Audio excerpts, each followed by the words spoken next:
ನಮಸ್ಕಾರ ವೀಕ್ಷಕರೇ, BR ಕನ್ನಡ ಮಾಧ್ಯಮಕ್ಕೆ ನಿಮಗೆಲ್ಲ ಸ್ವಾಗತ ಸುಸ್ವಾಗತ. ಬೆಂಗಳೂರು ಕರಗ ವಿಶ್ವವಿಖ್ಯಾತ ಹಾಗೂ ಶತಮಾನಗಳ ಇತಿಹಾಸವುಳ್ಳಂತಹ ಈ ಒಂದು ಕರಗದ ವಿಶೇಷತೆಯನ್ನು ಈ ಒಂದು ವಿಡಿಯೋ ಮುಖಾಂತರವಾಗಿ ನೋಡೋಣ. ಕರಗ ಎಂದಾಗ ನಮಗೆ ಜ್ಞಾಪಕ ಬರ್ತಕ್ಕಂಥದ್ದು ಬರಿಯ ಎದೆಯಲ್ಲಿ ಧೋತಿ ಧರಿಸಿ, ಪೇಟ ಧರಿಸಿ, ಕತ್ತಿಗಳನ್ನು ಹೊತ್ತು ವೀರಕುಮಾರರು ವಾಹಕದ ಆಗಮವನ್ನು ಘೋಷಿಸುತ್ತಾ ಇರುತ್ತಾರೆ.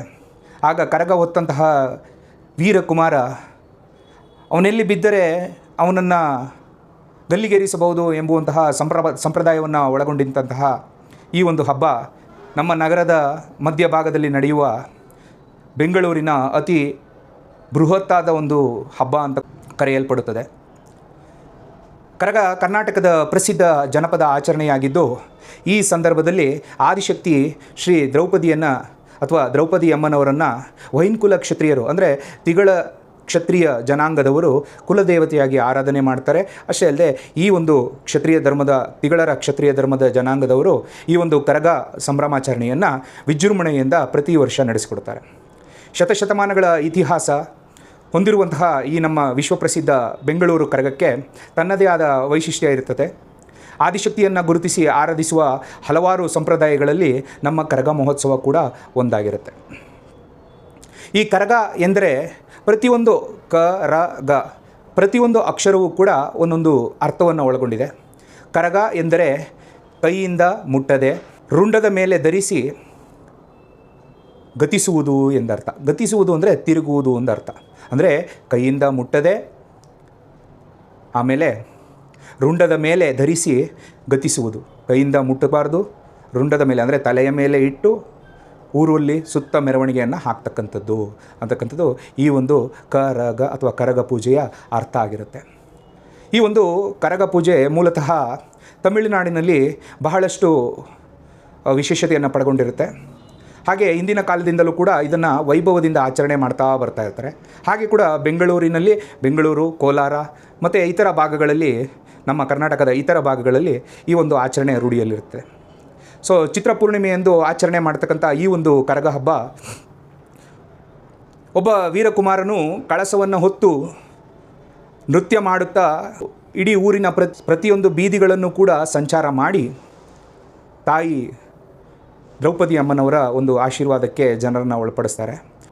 ಈ ಕರಗ ಮಹೋತ್ಸವದ ಕಥಾ ಹಿನ್ನೆಲೆ ಏನು ಅಂತ ಬಂದರೆ, ಕರಗ ಆಚರಣೆ ಈ ಮೂಲಗಳು ಏನು ಹೇಳ್ತವೆ ಅಂತ ಅಂದರೆ, ಇದೊಂದು ಐತಿಹಾಸಿಕವಾದಂತಹ ಒಂದು ವಿಚಾರವಾಗಿರುತ್ತೆ.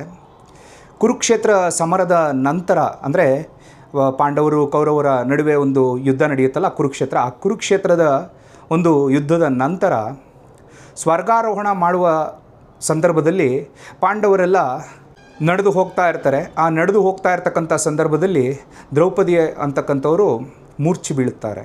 ಸೊ ಮೂರ್ಛೆ ಬಿದ್ದಾಗ ಆ ಒಂದು ಮೂರ್ಛೆ ಬಿದ್ದಂತಹ ಜಾಗದಲ್ಲಿ ಎಚ್ಚೆತ್ತುಕೊಂಡು ನೋಡಬೇಕಾದ್ರೆ ಪಾಂಡವರು ಯಾರೂ ಕೂಡ ಇರೋದಿಲ್ಲ, ಎಲ್ಲ ಮುಂದೆ ಹಾದು ಹೋಗ್ಬಿಟ್ಟಿರ್ತಾರೆ.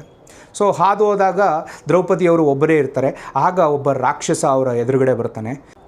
ತಿಮಿರಾಸುರ ಎಂಬುವ ರಾಕ್ಷಸ ಅವರ ಎದುರಾಗ್ತಾನೆ. ಆಗ ತಾಯಿ ಏನು ಮಾಡ್ತಾಳೆ, ದ್ರೌಪದಿ ಅಂತಕ್ಕಂಥ ಒಂದು ತಾಯಿ, ಆ ತಾಯಿ ಆದಿಶಕ್ತಿಯ ರೂಪವನ್ನು ಪಡೆದುಕೊಳ್ತಾಳೆ.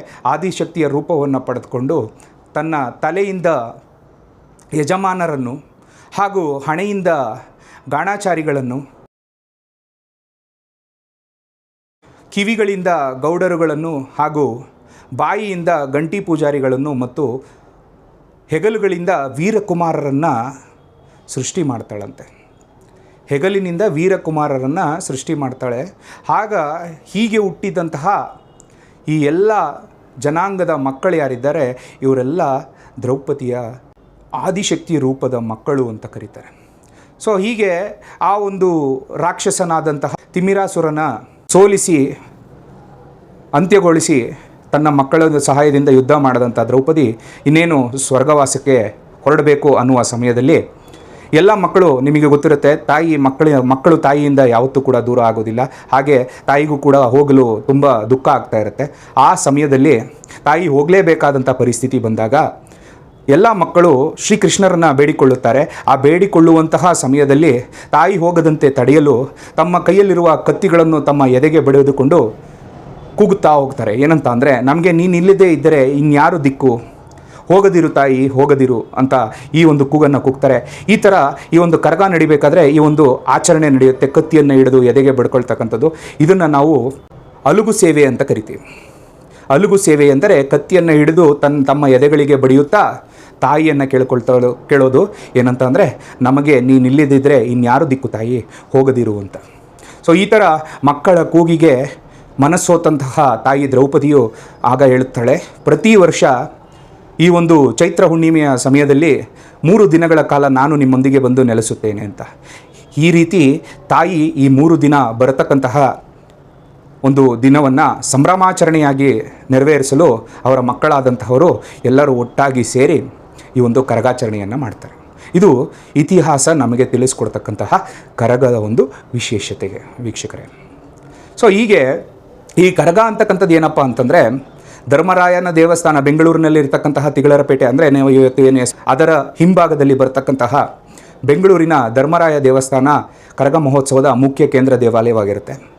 ಸೊ ಈ ಒಂದು ದೇವಾಲಯದಲ್ಲಿ ತಿಗಳರು ಅಂತಕ್ಕಂಥವ್ರು ಯಾರಿರ್ತಾರೆ, ಈ ಒಂದು ಜನಾಂಗದವರು ಮುಂಚೂಣಿಯಲ್ಲಿ ಈ ಒಂದು ಕರಗ ಮಹೋತ್ಸವವನ್ನು ನಿರ್ವಹಣೆ ಮಾಡಿ ನೆರವೇರಿಸುತ್ತಾರೆ. ಬೆಂಗಳೂರಿನ ತಿಗಳರಪೇಟೆಯಿಂದ ಹೊರಟಂತಹ ಈ ಒಂದು ಕರಗ ಮೆರವಣಿಗೆಯು ಬಳೆಪೇಟೆ, ಚಿಕ್ಕಪೇಟೆ, ಅಣ್ಣಮ್ಮ ಇತ್ಯಾದಿ ದೇವಸ್ಥಾನಗಳಿಗೆ ಭೇಟಿ ಕೊಟ್ಟು ಅಲ್ಲಿನ ಕರಗಧಾರಿಗಳನ್ನು ಸೂರ್ಯೋದಯದವರೆಗೂ ಸಂಚಾರ ಮಾಡಿ ಈ ವೇಳೆಯಲ್ಲಿ ಗುಡಿಗೆ ಮತ್ತೆ ವಾಪಸ್ ಬರುತ್ತೆ. ಯಾವುದು ಧರ್ಮರಾಯನ ಗುಡಿಗೆ ಮತ್ತೆ ವಾಪಸ್ ಬರತಕ್ಕಂಥದ್ದು. ಅಷ್ಟೇ ಅಲ್ಲ,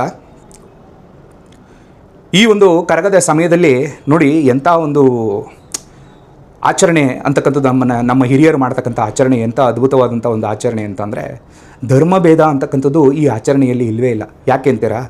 ಮೊದಲನೇದಾಗಿ ಈ ಆಚರಣೆಯಲ್ಲಿ ನಡೀತಕ್ಕಂತಹ ಪೂಜೆ ಅಥವಾ ಈ ಆಚರಣೆಗೆ ಚಾಲನೆ ಕೊಟ್ಟ ನಂತರ ನಡೀತಕ್ಕಂಥ ಮೊದಲನೇ ಪೂಜೆ ಅಂದರೆ ಅಲ್ಲೇ ಹತ್ತಿರದಲ್ಲಿರ್ತಕ್ಕಂತಹ ಮುಸಲ್ಮಾನ್ ಸಾಬರ ದರ್ಗಾದಲ್ಲಿ. ಅಂದರೆ ನೋಡಿ, ನಮ್ಮ ಆಚರಣೆ ಎಷ್ಟು ಶುದ್ಧವಾಗಿದೆ ಅಂದರೆ ಯಾವುದೇ ಭೇದ ಭಾವ ಇಲ್ಲದೆ ಇರತಕ್ಕಂಥ ಒಂದು ಆಚರಣೆ. ಇವತ್ತಿನ ಕಾಲದಲ್ಲಿ ಆ ಭೇದ ಭಾವ ನಮ್ಮಲ್ಲಿ ತುಂಬ ಜಾಸ್ತಿ ಆಗಿದೆ. ಆ ಒಂದು ಭೇದ ಭಾವವನ್ನು ನಾವು ಹೋಗಲಾಡಿಸಿ ನಮ್ಮ ಹಿರಿಯರು ತೋರಿಸಿದಂಥ ದಾರಿಯಲ್ಲೇ ನಾವು ನಡೆಯುತ್ತಾ ಕರಗವನ್ನು ಇನ್ನು ಹೆಚ್ಚಿನ ಪ್ರಮಾಣದಲ್ಲಿ ನಾವು ಸೇರಿ ಇನ್ನು ಮುಂದಿನ ದಿನಗಳಲ್ಲಿ ಆಚರಿಸೋಣ ಅಂತ ಹೇಳ್ತಾ ನಾನು ಈ ಒಂದು ನನ್ನೆರಡು ಮಾತುಗಳನ್ನು ಮುಗಿಸ್ತಾ ಇದ್ದೀನಿ.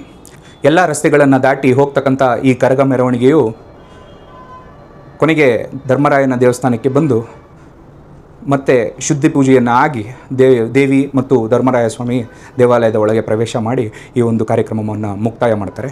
11 ದಿನಗಳು ನಡೀತಕ್ಕಂಥ ಈ ಕಾರ್ಯಕ್ರಮದಲ್ಲಿ ಪ್ರಮುಖವಾದಂತಹ 3 ದಿನಗಳನ್ನು ಕರಗ ಮಹೋತ್ಸವ ದಿನಗಳು ಅಂತ ಕರೀತಾರೆ. ಸೊ ಇದರಲ್ಲಿ ಏನು ವೀರಕುಮಾರರು ಅಂತ ಇರ್ತಾರೆ, ಇವರು ತುಂಬ ಶಿಸ್ತುಬದ್ಧವಾಗಿ ತುಂಬ ಮೈಲಿಗೆಯನ್ನು ನೋಡಿ ತುಂಬ ಅದ್ಭುತವಾಗಿ ಈ ಒಂದು ಕರಗ ಮಹೋತ್ಸವವನ್ನು ನಡೆಸ್ಕೊಡ್ತಾರೆ ವೀಕ್ಷಕರೇ. ಅಷ್ಟೇ ಅಲ್ಲ, ಈ ಆಚರಣೆಯಲ್ಲಿ ಹೂವಿನ ಪಲ್ಲಕ್ಕಿಗಳೇನು, ರಥಗಳೇನು ಬೀದಿ ಅಷ್ಟೇ ಅಲ್ಲ, ನೃತ್ಯ ಪ್ರದರ್ಶನಗಳು ಆಗಿರ್ಬೋದು, ಅದೇ ರೀತಿ ವೀರಕುಮಾರರ ಕತ್ತಿ ವರಸೆಯ ಪ್ರದರ್ಶನಗಳಾಗಿರ್ಬೋದು, ಇವೆಲ್ಲವನ್ನು ನೋಡಿ ನಮಗೆ ತುಂಬ ಖುಷಿಯಾಗುತ್ತೆ. ಸಹಸ್ರಾರು ಜನಸಂಖ್ಯೆಯಲ್ಲಿ ಇಷ್ಟು ವರ್ಷಗಳ ಕಾಲ ಬೆಂಗಳೂರಿನ ಕರಗ ನಡೆದಿದೆ. ಇನ್ನು ಮುಂದಿನ ದಿನಗಳಲ್ಲಿ ಇನ್ನು ಹೆಚ್ಚಿನ ಪ್ರಮಾಣದಲ್ಲಿ ಇನ್ನು 100,000 ವರ್ಷಗಳು ಈ ಒಂದು ಕರಗ ಮಹೋತ್ಸವ ನಡೀಲಿ ಅಂತ ಹೇಳ್ತಾ ಈ ಒಂದು ವಿಡಿಯೋವನ್ನು ನಾನು ನಿಮ್ಮ ಮುಂದೆ ಇಡ್ತಾ ಇದ್ದೀನಿ. ನೋಡಿ, ಇಷ್ಟ ಆದಲ್ಲಿ ಈ ನಮ್ಮ ಚಾನಲ್ಗೆ ಸಬ್ಸ್ಕ್ರೈಬ್ ಮಾಡಿ, ಹಾಗೆ ನಮ್ಮ ವಿಡಿಯೋವನ್ನು ಲೈಕ್ ಮಾಡಿ, ಮತ್ತು ನಿಮ್ಮ ಅನಿಸಿಕೆಗಳನ್ನು ಮತ್ತು ನಿಮ್ಮ ಕರಗದ ಒಂದು ಅನುಭವವನ್ನು, ಬೆಂಗಳೂರು ಕರಗ ನೋಡಿದ್ದೀರಾ ಅಂತಕ್ಕಂಥ ಒಂದು ಅನುಭವವನ್ನು ಇಲ್ಲಿ ಕಮೆಂಟ್ನಲ್ಲಿ ನಿಮಗೋಸ್ಕರ ತೆರೆದಿರುತ್ತೆ. ಆ ಕಮೆಂಟ್ನ ಮುಖಾಂತರ ನಿಮ್ಮ ಅನಿಸಿಕೆಗಳನ್ನು ತಿಳಿಸಿ, ನಮ್ಮನ್ನು ಹೀಗೆ ಪ್ರೋತ್ಸಾಹಿಸಿ ಅಂತ ಹೇಳ್ತಾ ನಿಮ್ಮ ಒಂದು ಸಪೋರ್ಟ್ ನಮಗೆ ಯಾವಾಗಲೂ ಅವಶ್ಯಕವಾಗಿರುತ್ತೆ ಅಂತ ಹೇಳ್ತಾ ನಾನು 2 ಮಾತುಗಳನ್ನು ಮುಗಿಸ್ತೀನಿ. ಧನ್ಯವಾದಗಳು.